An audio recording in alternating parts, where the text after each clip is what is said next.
Hello everyone, welcome back to my channel, and guess what? I am sick. I have a sinus infection once again, so that's just a great way to start the year, isn't it? How wonderful. And also, if I sound like I'm out of breath and gasping, it's because I can't breathe, and I am, in fact, out of breath and gasping. So for today's video, I want to look at Star Stable's roadmap for 2025, or well, it's the first part of 2025. They did say that for the first couple of weeks it's going to be like a slow start to the year, just gearing up for epic things to come, they say. So that sounds suspicious. I'm not convinced that it will be epic, but we're going to look at the roadmap and kind of just look at some things that they have been saying lately for 2025. Also, the breeds that we know for sure are coming, and then there's two or three actually, that are a question mark. Like, they're in spoilers, but there's something a little sus with it, so I kind of wanted to discuss that. And then if I have time, I'm also going to look at Reddit for some opinions on spoilers or things that may or may not be coming in 2025. Also, I seen somebody's video where they did like a year wrap, and they just mentioned like their favorite songs and books and stuff of the year, and if I have time I would like to put that at the end of the video too, because I think that would be really fun. So the first thing that's coming is January 8th. We are getting the new Trailblazer track, and if this is the outfit that we're getting for it, I think that it's pretty good. I like the colors and everything. I just wish that the tack was brown instead of black. I think that it kind of clashes a little, but anyway, I still like it. And I really like the Trailblazer tracks. I hope they keep doing those. And then on the 15th, we will be getting the Criollo, and I'm going to circle back to that in a minute. And then on the 22nd, the Bazaar is back, which, thank God, I hope they keep doing those like every month with a double star coin weekend. I think that would be great. And the only thing that's kind of I'm scratching my head at is that in the picture here, it's a Shire and Halflinger, which I love both of those breeds, and I know they're pretty popular, but we just had them at a bazaar not long ago, so I'm wondering if that's just like a stand-in picture, or if those are two of the breeds that's going to be coming. I'm not going to complain if they are, because there is ones of both of those that I would like to get, but we just had them, and I wish they would kind of like switch it up a little, because I feel like we get the Shire in the bazaars so often. So they also mentioned in their blog post about the main story quest, and they said that it's not ending, but they're about to reach a critical point. And to me, honestly, I don't care at all about the story quests and the actual lore of the game. Like, when I'm playing a quest, I literally skip the dialogue so fast that I don't read it at all. I don't know who the characters are, like stuff like that. I don't care about it at all in this game. And I guess that's probably maybe because I started playing the game when I'm older, or when I was older, and I just didn't have an attachment to it like a lot of players do. But I don't care about the story quests and stuff. I do wish that they would do it more often and wrap it up for the people that are invested in it though, so I guess that's a good sign maybe that they are trying to do more with it. They also mentioned that Silverglade Manor got a glow up and that some more activities are going to be added to it. I imagine it's probably going to be the show jumping with penalties that we got like a 6-week trial of earlier last year. And I really liked that, so I hope that they do bring that back soon and maybe expand it to some other areas too. And I would really like to see, like, every year if they pick an area in the game that visually is lacking and they just give it a makeover. I think that would be great.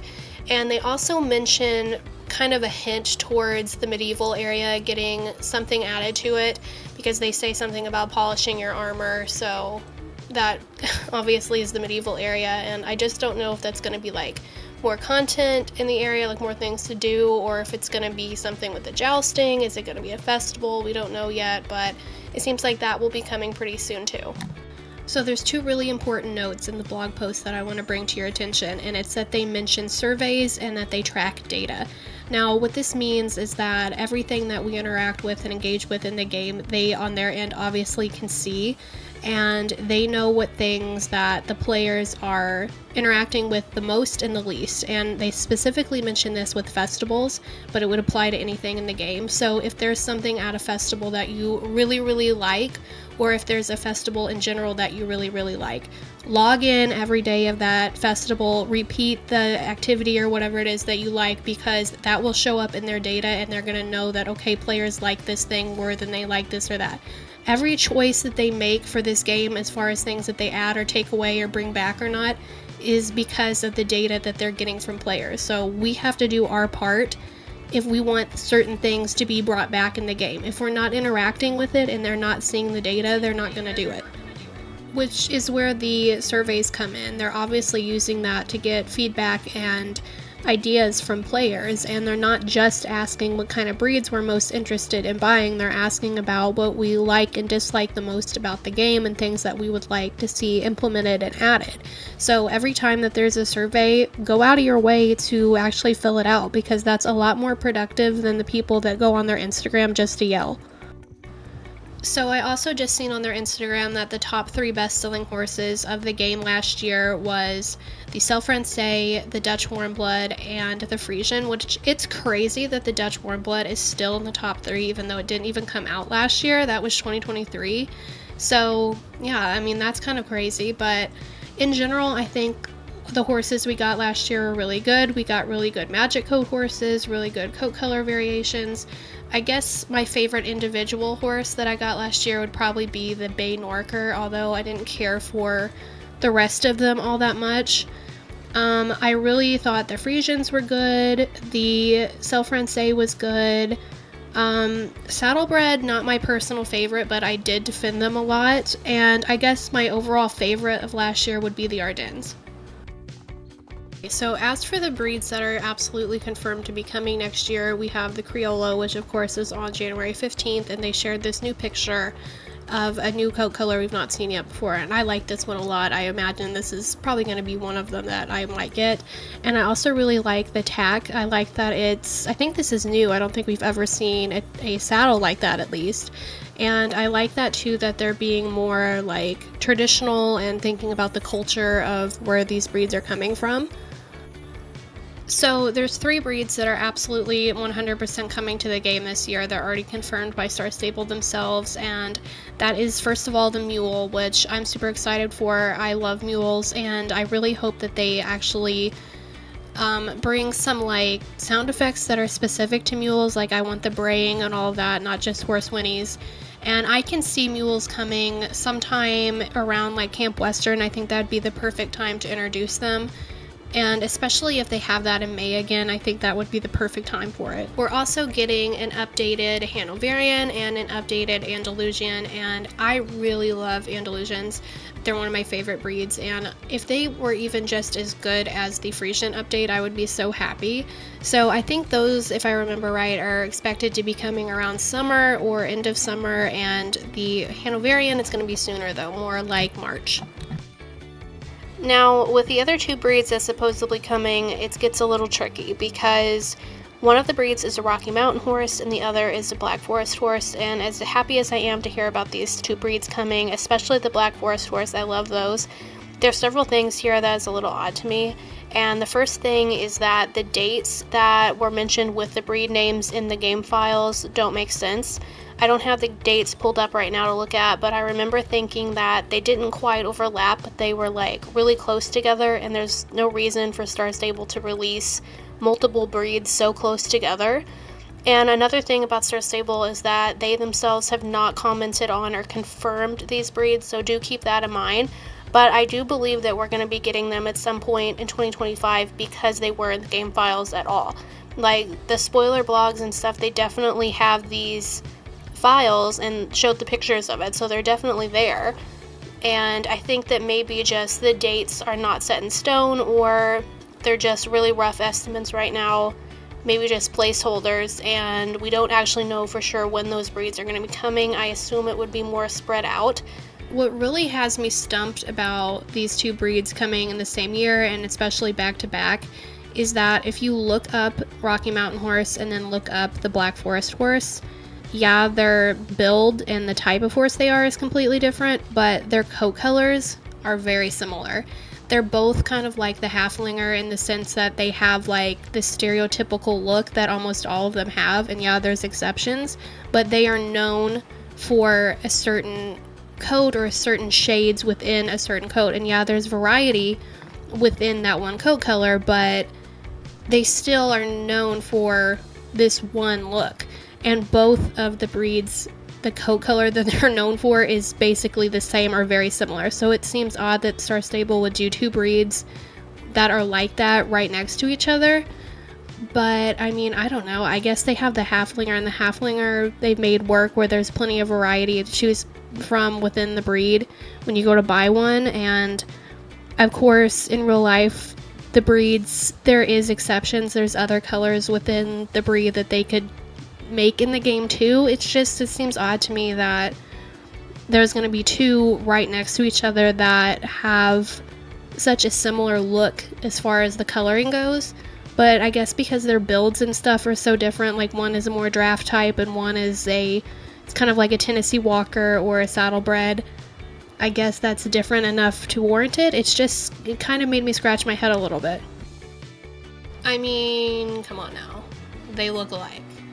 Like, yeah, if you are a knowledgeable horse person, you can tell the differences here, but just to kids or, the locals, these look very similar. And it's not like I'm complaining about these breeds coming, because I like both of them and I'm happy to hear that they're coming. It's just that from like Star Stable's businessy perspective, this is an odd choice to me. Anyway, whatevs. I'm gonna do a video. Oh my gosh, Squiddy. That noise was my dog Squid, and he has communication buttons, and he just hit the bedtime button because it is 10:55 and he knows that he goes to bed at 11.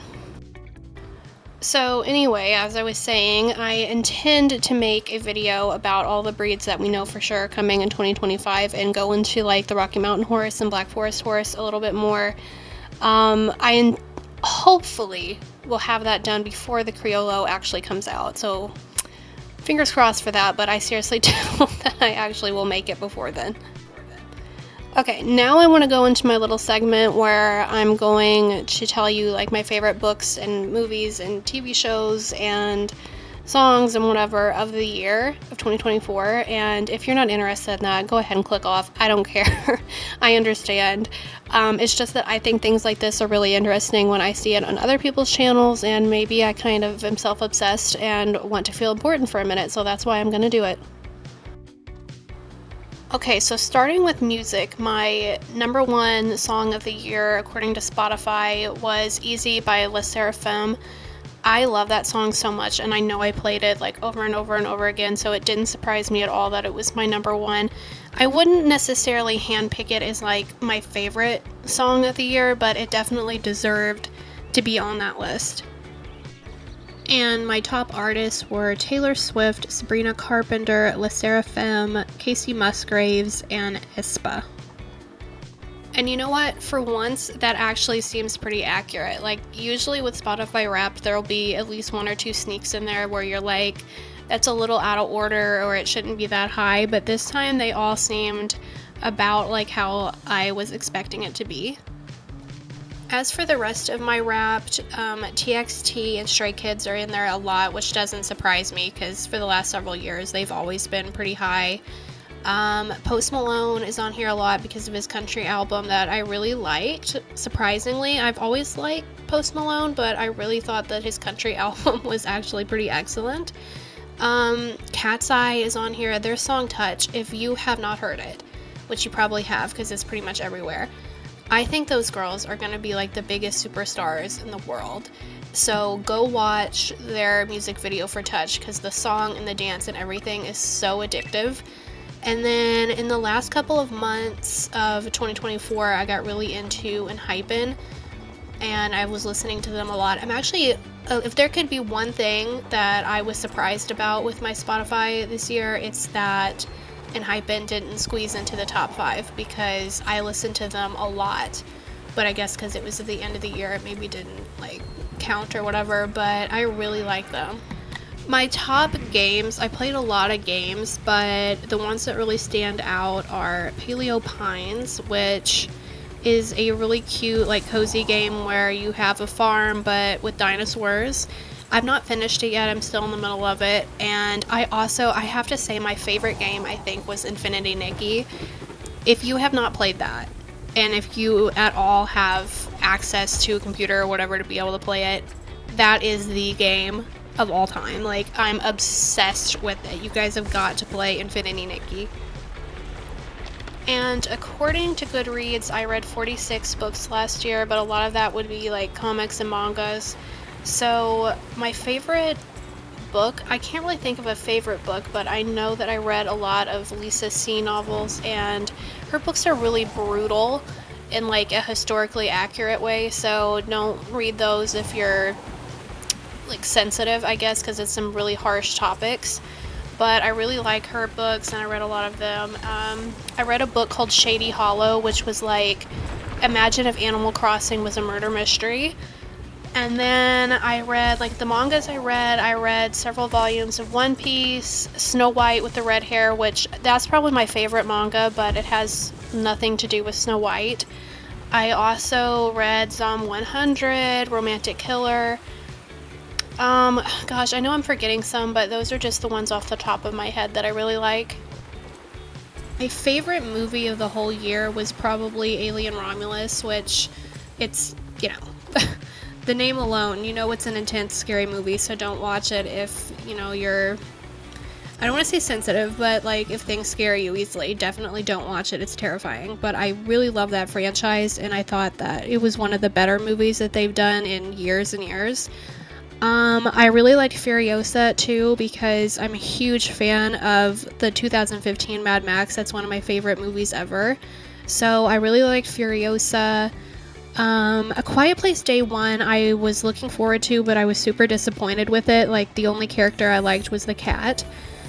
If I could recommend any movie, though, it would be Caddo Lake, which is a Dylan O'Brien movie, and it's on, I think it's on Max. It's like this, it's not scary, but it's like a mystery, and I would recommend just going into it kind of blind if you can. Like, don't read anything or look anything else up about it. Like, just go with the flow and try to figure out what's going on. It was just a really good movie. And lastly, my top TV series of the year. First off, I have Jongsung Creature and Parasite the Grey. As you can tell, I love sci-fi and like thriller, scary stuff. So I really like these, but definitely don't watch these if you don't like anything to be scary or if you're squeamish, because they're pretty intense. And then on the flip side, I have this adorable little C-drama. If you like rom-coms, this is for you. It is so cute and feel good. The characters are adorable, and I was so attached to them, so I definitely recommend this one. Oh, and it's called Hidden Love. I forgot to say the name of the show. Okay, so I think I've rambled enough, and it's time to wrap it up. So thank you for watching. Please like and subscribe, and I will see you guys next time. Bye!